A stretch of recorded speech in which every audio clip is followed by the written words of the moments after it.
So ang gamit ng video ni Saldi for propaganda po. Yan yung timing, nilabas niya yung part 1 2 days before magsimula yung yung EDSA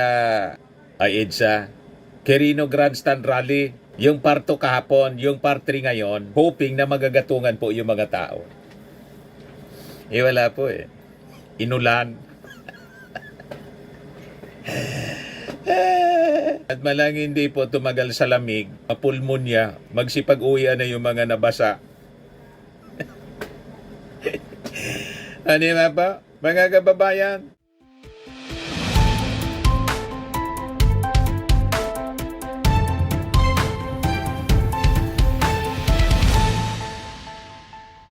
Hello po mga kababayan. Ito na daw po yung huling bahagi, part 3 ng pasabog ni dating Ako Bicol Party List Congressman Saldico. Ayan po. Published 42 minutes ago. Sabi niya, panoorin, narito po ang huling bahagi ng aking paliwanag. Muli, sana po ay maintindihan ninyo, mga kababayan, kung bakit ako hindi bumabalik pas ng bansa. So ito, in-splice lang po niya. Isahan yung kanyang pag-record ng video. Kaya lang may part 1, part 2, part 3. Ito daw yung last. Pakinggan po natin kung ano yung sinasabi ni Saldico. Ang nag-deliver papunta sa bahay nila Pangulong Bongbong Marcos at Speaker Martin Romualdez mag-insert or magpasok ng 100 billion worth of projects sa BICAM. Sana po ay hindi nila ako mapatay bago ko mailabas ang lahat. Ginawa ko lang ang utos sa akin, pero ngayon, handa na akong harapin ang lahat. Ginagamit ng administrasyon ang buong resources ng bansa para tumahimik ako.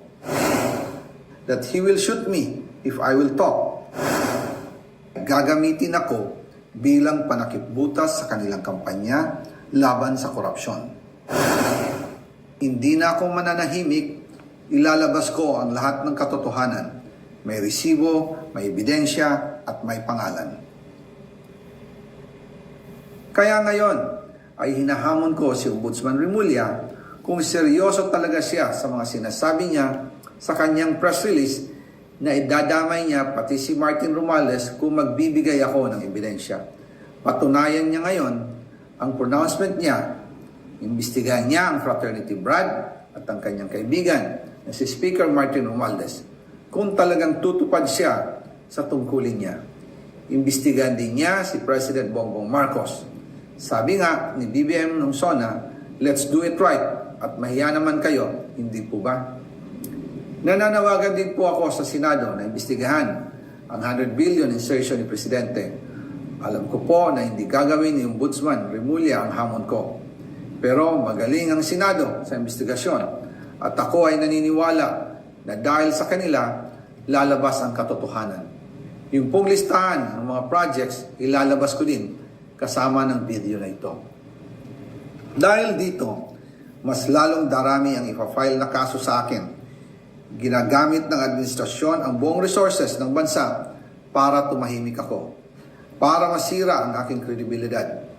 Darami din ang banta sa buhay ko at ng aking pamilya. March 2025 pa lang, si Speaker ay nagpaparinig na sa akin sa aming meeting that he will shoot me if I will talk. At pagkatapos niyang sabihin sa akin in a phone call na, don't come home, we will take care of you, tumawag ulit si Speaker Martin at sinabihan niya ako na pag umuwi ako will be dangerous. Kasi they might hire someone to do a rub out on me or hire the police to kill me while in jail. Una pa lang ito sa magusto kong ibunyag. Marami pa akong dadalhin sa liwanag. Isa na dito ay yung kay Henry Alcantara, ang DPWH boys, ang sinasabi nilang halaga sa ICI ay 21 billion. Hindi po totoo yan. Ang totoong numero ay 56 billion pesos at yung pong halaga na yan ay kay Pangulong Bongbong Marcos at Martin Romualdez na punta lahat. Ilalabas ko po ang buong detalye sa darating na mga araw. Kaunting pasensya pa po. Sana po ay hindi nila ako mapatay bago ko mailabas ang lahat. Sa inyong lahat sa Pilipinas, lalong-lalo na sa aking pamilya. Taos-puso akong humihingi ng paumanhin. Ginawa ko lang ang utos sa akin. Pero ngayon, handa na akong harapin ang lahat. Uulitin ko po, yung pong pera, wala pong napunta sa akin. Dumaan lang po ang pera sa akin para i-deliver kay Speaker Martin Romualdez at Pangulong Marcos. Salamat sa inyong pag-unawa. So yan po ang last part. Binantaan daw siya mismo ni Speaker Martin na ipapapatay siya. O ngayon, ulitin natin yung naging statement mismo ni Attorney Regal Oliva. Ayan po. Naniniwala yung mga Duterte kasi sila yung magkikinabang dito sa malinaw na propaganda po. You see, kahit po yung DDS vlogger pong si Attorney Regala Oliva, inamin niya na walang bigat yung video ni Saldico. At ito, sa politika lang pwedeng magamit as propaganda. Inamin mga kababayan ni Attorney Oliva. Ang akala siguro ni Attorney Oliva, yung ginawa niyang point of view ngayon, magkakatulong. It is an admission ng intention po ng video ni Saldico, propaganda lang. Walang bigat. Ayan Pakinggan ninyo yung sinabi niya na admission mga kababayan mismo na propaganda. Yung video ni ni Saldico. Hindi obra niya sa husgado. Nilaglag ni Attorney Oliva mismo yung narrative na gustong ma-achieve sana ng video ni Saldico. Ay ito po, malamang isumpa uli ng mga DDS. Si Attorney Regal Oliva, isinumpa na ito pero nag-apology. Nag-public apology. Iwan ko kung napatawad siya. Ngayon, mga kababayan, ang nangyari sa kanya, nabawasan yung kanyang mga followers na mga DDS. In-unsubscribe po siya. Malamang, maulit yung pag-unsubscribe sa kanya kasi yung ginawa niyang video, imbis makatulong sa narrative ng mga DDS, lumalabas, inamin dito ni Attorney Regala na propaganda lang, walang legal weight. Yung expose po ni Saldico, pakinggan po natin. Saldico breaks his silence not before notion of accountability but from an undisclosed location abroad. At sa isang video na parang bomba, pinanggit niya ang dalawang pangalan ng iniingatan sa bawat investigasyon. Former Speaker Martin Romualdez at President Ferdinand Bongbong Marcos Jr. At hindi lang pangalan, kanyang siya mismo ang nagpadala ng mga maletang puno with basis sa mga litrato, dokumento at records diretso sa mga mansyon ng dalawa. At sinabi niyang tumpak ang testimonya ni Orly Guteza, ang taong pilit pinatatahimik mula pa noon. Pero ito ang hindi mababaluktot ng katotohanan sa batas. Under Rule 130, hearsay ang video. Walang Hearsay daw yung video. Walang cross-examination. Walang admissibility. Sa korte, Walang admissibility sa wala korte. itong bigat. Pero Walang sa bigat. politika, Pero sa dyan politika kayo daw. nagkabahan. Dahil habang walang legal na you see? pangil ang video, may matinding walang legal na base daw sa bayan ang korte. husga. Hindi nila kailangan ng affidavit, selyo o cross-exam. Sapat na ang narinig nila, sapat na ang tiwalang nawala.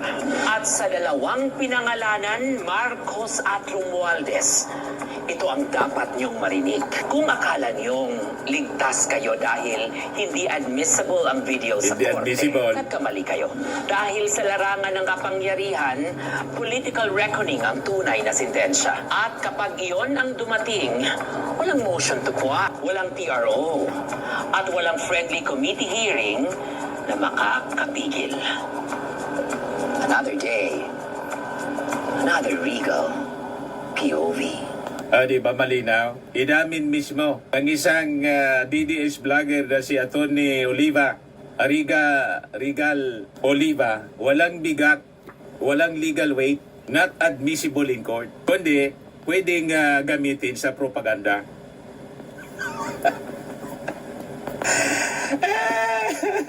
So malinaw mga kababayan, ang intensyon lang talaga, kahit mismo sa kanilang propagandista na DDS, na ang intensyon ng video mga kababayan malinaw po, gamitin lang sa propaganda. At sa kasigutesa daw, ang taong pilit na pinapatahimik. Ano nga pilit na pinapatahimik na inimbita uli sa Senado ni Ping Lacson. Wala na, nagtago na po. At ginastify ni Marcoleta at ni Marcos yung hindi pag-attend. So fake news, mga kababayan, yung sinasabi po, mali. Ang sinasabi ni Atty. Oliva na pilit pinapatahimik. Walang pilit pinapatahimik. Pinagsasalita nga. Kaya lang, hindi na nag-appear. Kasi nga, na-discover yung kanyang affidavit, yung notaryo, fake. O, diba? Pero ang malinaw dito sa sinabi ni Atty. Oliva, hindi tatayo sa husgado. Ang video po ni Saldico, ulitin natin, napakalinaw. Tatahimik mula pa noon. Pero ito ang hindi mababaluktot ng katotohanan sa batas. Under Rule 130, hearsay ang video. Hearsay. Walang authentication, walang cross-examination, walang admissibility. Walang admissibility sa korte. Wala itong bigat. Walang Pero bigat sa korte. politika, Sa politika daw mayroon kasi propaganda. dahil habang walang legal na pangil ang video, may matinding kapit ito sa publiko. At kapag Yung ang mauuto. taong bayan ang humusga, hindi nila kailangan ng affidavit, selyo o cross-exam. Sapat na ang narinig nila. Sapat na ang tiwalang nawala. At sa dalawang pinangalanan, Marcos at Romualdez, You see? ito ang dapat niyong marinig. Kung akala niyong ligtas kayo dahil hindi admissible ang video sa Hindi korte, admissible. nagkamali kayo. Dahil sa larangan ng kapangyarihan, political reckoning ang tunay na sintensya. At kapag iyon ang dumating, walang motion to quash, walang TRO, at walang friendly committee hearing na makakapigil. Another day, another regal POV. Malinaw po. So ang gamit ng video ni Saldi for propaganda po. Yan yung timing. Nilabas niya yung part 1 2 days before magsimula yung yung EDSA Quirino Grandstand Rally. Yung part 2 kahapon, yung part 3 ngayon, hoping na magagatungan po yung mga tao. Wala po Inulan. At malang hindi po tumagal sa lamig, mapulmonya, magsipag-uwi na yung mga nabasa. Ano ba? Mga kababayan, tama itong sabi ni Yayam Dizon. Sabi ni Yayam Dizon, alam niyang hindi niya malulusutan ang daming ebidensyang nilalabas ngayon. Kaya todo acting, todo drama, todo diversion. Hindi ito ang kwento ng whistleblower. Kwento ito ng isang taong nahuli sa sariling bitag. Tama rin ang sabi ng Pangulo, may makukulong bago magpasko. At alam ni Saldi na isa siya sa pinakaunang tatamaan ng kampanya laban sa katiwalian. Kaya ayon, aligaga, nakita nyo naman kung gaano bumagsak ang kanyang katawan sa problemang siya mismo ang gumawa. Ang naisip na lang niya, lifeline, ay makipag-deal sa mga Duterte. Ang plano nila, simple pero garapal, ibagsak si PBBM, isalpak si Sara, ayusin ang kalbaryo ni Saldi. Kasi kung si Sara ang maupo, alam natin kung sino ang unang magkikinabang. Tuloy ang digaya, tuloy ang racket, tuloy ang buhay ng mga tulad niyang akala mo'y untouchable. Pero sa ilalim ng administrasyon ni PBBM, hindi pwede ang ganitong laro. Kaya ayan na si Saldi ko ngayon. Desperado, takot at kumakapit kahit sa kalukuhang script. Yan ang post ngayon ni Yayam Dizon, isang Marcos supporter. Epic fail. The nuclear bomb turned out to be quitties. Videos showed more lies than truths. Sabi ko nga kay Saldi ko, mas magandang kababayan na naman kita at personal kitang kilala. Ang maganda at dati kang seminarista. Ang maganda siguro, makipag-usap ka sa CBCP, yung mga contacts mo sa CBCP para ma-advisean ka ng maayos. May advice na sa'yo yung CBCP, umuwi ka na at makipag-cooperate. At yung ating Pangulong Bongbong Marcos naman po, ang sabi niya, kung aayusin lang naman ng mga contractors, hindi lang po kayo, lahat ng contractors na sumabit, yung mga ghost projects gawin. Yung mga substandard, ayusin. Wala na niya tayong pinag-usapan. Yun lang naman ang objective ng ating Pangulo. Kaysa ito po, nagpagamit kayo sa mga Duterte na dati inaway ninyo at inaway din kayo. Mahirap magtiwala sa ganun po. Di ba? Makipag-negotiate na lang kayo. Anyway, base sa inyong salin, 4.1 billion pesos yung net worth po ninyo. Mas mayaman po pa kayo sa mga bilyar. Sabi mismo ng inyong abogado. So ano man naayusin yung mga projects at makipagnegosasyon, yun mismo yung sabi ng ating Pangulo sa kanyang programa. Yan sabi dito sa report ng Presidential Communications Office, September 9, 2025. PBBM demands swift repairs from airing flood control contractors at no cost to the government. Yan yung interview kay PBBM. Yan ang sabi niya. In the second part of the fourth episode of his BBM podcast aired Monday, the president stated that he is willing to have dialogues with the airing contractors, but only after they deliver projects that comply with proper government specifications and without incurring additional cost to the public. Ang sinasabi ko nga, interesado ako makipag-usap tayo sa mga kontraktor na tapusin nila, ayusin nila, sabi ng ating Pangulo. O di mag-usap kami after that, pero before that, ayusin nila, buuin nila up to specification. At their cost, wag naman sila don't expect na the government to pay for it. Ayusin nila yung project nila, sabi ng ating Pangulo. So ito pong sugal ninyo, kabayang Saldico. Ako medyo naawa sa inyo. Kasi personal kitang kilala taga rito ka sa ibang barangay lang po, kabilang barangay sa Saldico. Naawa ako po. Kasi peligroso itong sugal po ninyo na gatungan ng destabilization sa pamamagitan ng ganitong pagpapalabas ng video. Ngayon, tingin ko hindi po obra. At pag hindi kayo nakipag-negotiate sa ating gobyerno, tulad ng gustong mangyari ng ating Pangulo, malamang, sabi ko nga, matunaw lahat. Sayang yung pinagpaguran ng inyong pamilya. Na alam ko yung kwento po ninyo, kasi yung tatay ninyo, yung nagsimula, lumaki yung inyong negosyo. At siyempre kayo nagpalaki ng nagpalaki. Sayang lang, di ba? Ano naman ayusin yung mga projects? Alam ko na maraming mga politiko na nagkinabang sa inyo. Alam namin yan bilang isang member ng media. Ang daming mga politiko. Simula panahon ni Ramos, panahon ni GMA, panahon ni Erap, panahon ni Ninoy, Noynoy, panahon ni Digong, at panahon ngayon. So matagal na kayo sa ganyang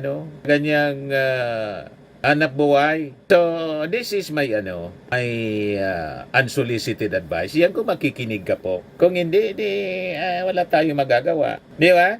Baka hindi po ninyo kasi napanood yung naging pahayag ng ating Pangulo sa kanyang BBM podcast. Yan ang sinasabi ko nga, interesado ako makipag-usap tayo sa mga kontraktor. Ayusin nila. Kasi ito po, nag-record kayo ng mga taing kwento, lalo kayo niyan malalagay sa problema. Inakusa ninyo yung Pangulo, inakusa yung speaker na dating kaibigan ninyo. At ngayon, lumalabas, kumakampi kayo sa mga Duterte kasi ang magiging beneficiary yung mga Duterte. So ang duda ng iba, ay negosasyon na kayo sa mga Duterte na in case mapatalsik yung ating Pangulo, umupo si Sara, absuelto kayo. Yan ang tingin ng marami kung bakit kayo gumawa ng ganitong uri ng video. But anyway, matanda na rin kayo, malaki na kayo.